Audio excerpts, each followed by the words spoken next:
What's up, bodyweight warriors, and welcome back to another video and another bit more of an opinion video that I want to talk about, specifically to do with kind of bodyweight skills, handstands a lot, but also kind of flexibility stuff as well. And as I said, because this is an opinion one, I'd love to hear your opinion as well. If you do have one on this, leave a comment in the comment section down below.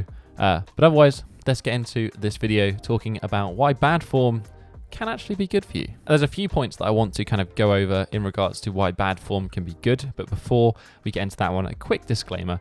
I'm not just saying that we should go out there and perform things however we want, because there are certainly some general rules that will help when executing certain drills, and certainly I would expect most people to be proficient and be able to execute well the fundamentals such as push-ups, rows, dips, chin-ups, that sort of stuff. That's useful to be able to perform well and correctly. That is your kind of base, your foundation, much the same as being able to walk before you can run. But when it gets to skills and more advanced movements, certainly things like handstands, and again, when it comes to flexibility, it becomes much more multifactorial, and that's when bad form can become good. So point number one is improvements in form is a form of progression. Now this one seems, I guess, pretty obvious when we actually think about it.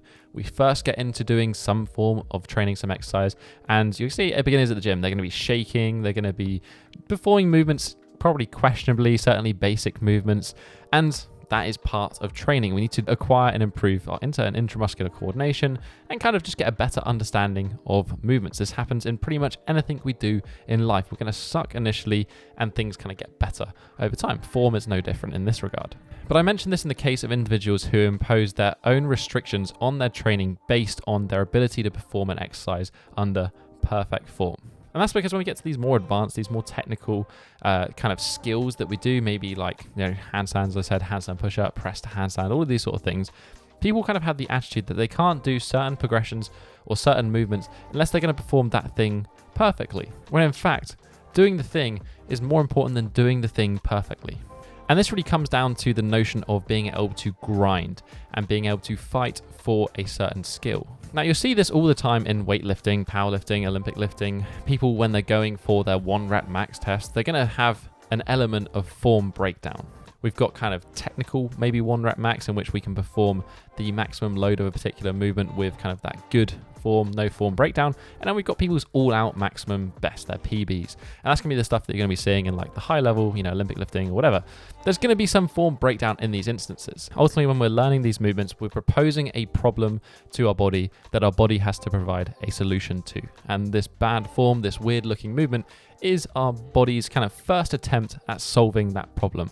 Gradually, over time, the more we do it, the better your body gets at solving it. Doing the thing is more important than doing the thing perfectly. Point number 2 is that bad form provides more insights than perfect form. Oftentimes when I'm doing coaching and people send me, videos or clips and I'm reviewing them of their own training, I'll specifically ask people to send me their bad sets.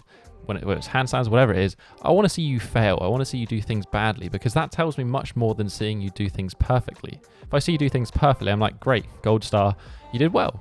But when we see people do things with maybe not perfect form, I know that certainly the intent and the effort is they're trying their absolute best to do that movement. And then from this, you can infer, okay, where's that person potentially missing a link that is making them do this movement in this way? Or is there a reason that you're performing this movement in this way? Am I lacking flexibility in some aspects? Often the case when maybe learning the press to handstand, for example. So there's so many different integral parts that we can learn from doing an exercise not perfectly, badly, than if we are always training within ourselves and performing everything with perfect form. So that's not me saying that every set should just be sloppy and kind of moving however you feel like doing. The intent should be to tidy up and make movements feel effortless. That's how we know we've really mastered. But certainly along the way, don't be afraid to grind some stuff out and perform things kind of with a bit of roughness around the edges, because ultimately you're probably going to learn more from that and make better progress. Which kind of brings me on to the third and final point, which is perfect form is not generic, it is individual. I feel like this one I've been touching on more in recent videos, but it's certainly one of the things that I've understood more from the more coaching that I've done. But really it seems kind of obvious. Everyone is actually drastically different. Yes, we look the same. Yes, roughly things are kind of laid out the same, but actually there can be a dramatic difference when it comes to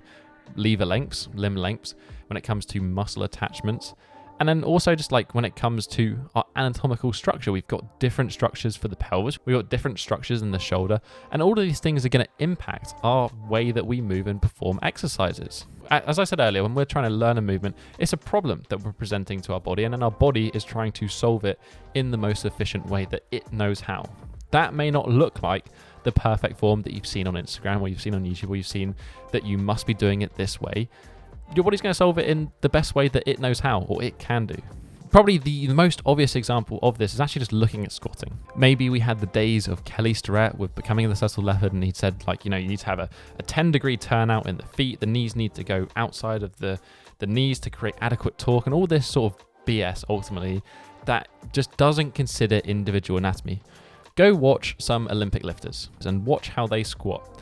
Everyone's squat looks different. There's all sorts of things like with knees caving in and twists going on, but you can't really argue with their ability to perform. Again, it's coming up with the most efficient solution for them. So there's certainly nothing wrong with wanting to perform things and execute things perfectly and with better form. As I said, improvements in form is a form of progression. But don't necessarily try to force your body to perform exercises in a way that it isn't necessarily best suited to doing. I think that's basically it. That's kind of the ramblings that I had on this particular instance.